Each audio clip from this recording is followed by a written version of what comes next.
Okay, picture this. You pick up your phone for just a second, maybe to check one little message or see a quick notification. Just a minute, you tell yourself. But then you look up, and somehow an hour has completely vanished. Sound familiar? Yeah, you're definitely not alone. So let's really get into why this happens. You know that moment, right? That feeling of realization when you're staring at your screen after scrolling through this endless chain of posts and videos. It feels like your brain just went on complete autopilot. But here's the thing, this isn't about you having no willpower. Nope, it's actually by design. And it has everything to do with how these modern apps play with your brain's ancient wiring. So, here's what we're going to cover. First, we'll look at the science behind the scroll trap. Then we'll get into what's happening to your brain on dopamine, understand the attention breakdown that follows, see how this all fuels the dreaded procrastination cycle, and finally, and this is the important part, we'll talk about how you can start reclaiming your focus. All right, let's get right into it with the scroll trap. Now you might think, well, the stuff on my phone is just really interesting, right? You know, funny videos, wild news stories, all that. But the real hook, the thing that truly gets you, goes way, way deeper than that. And this is really the key takeaway here. The main reason you stay locked to your screen isn't so much what you're seeing, but what's going on with your brain's internal reward system. It all boils down to one super powerful chemical. And that chemical, of course, is dopamine. Now, I'm sure you've heard of it, but there's this huge misunderstanding about what it actually does. And getting that right is the secret to understanding why our phones are just so impossible to put down. I mean, think about it. This is the same chemical that pushed our ancestors to go out and find food, to explore new territory. It's the engine of curiosity.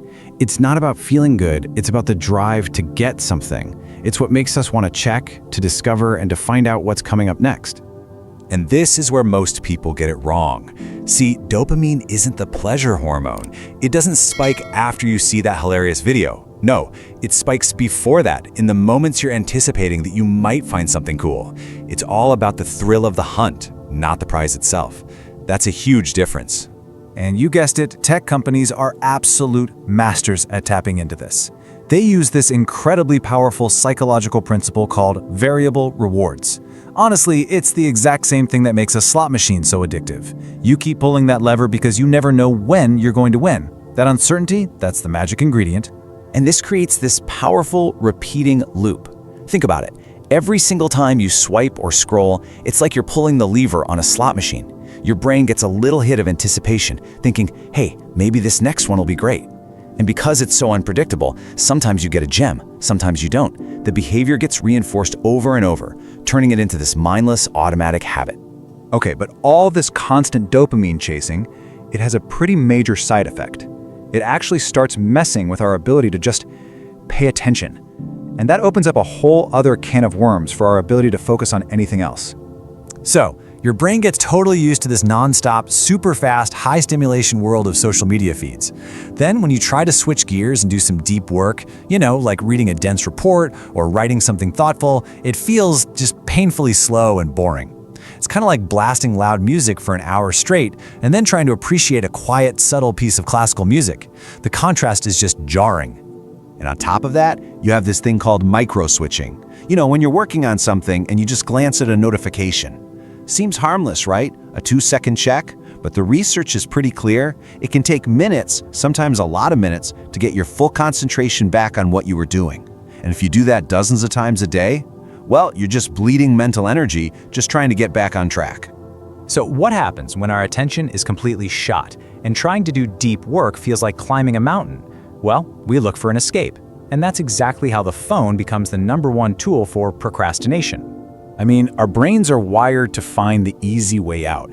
They learn super quickly that whenever we feel even the tiniest bit of discomfort, maybe boredom, maybe anxiety about a tough project, that phone offers instant, easy relief. And pretty soon, reaching for it isn't even a conscious choice anymore. It's just automatic.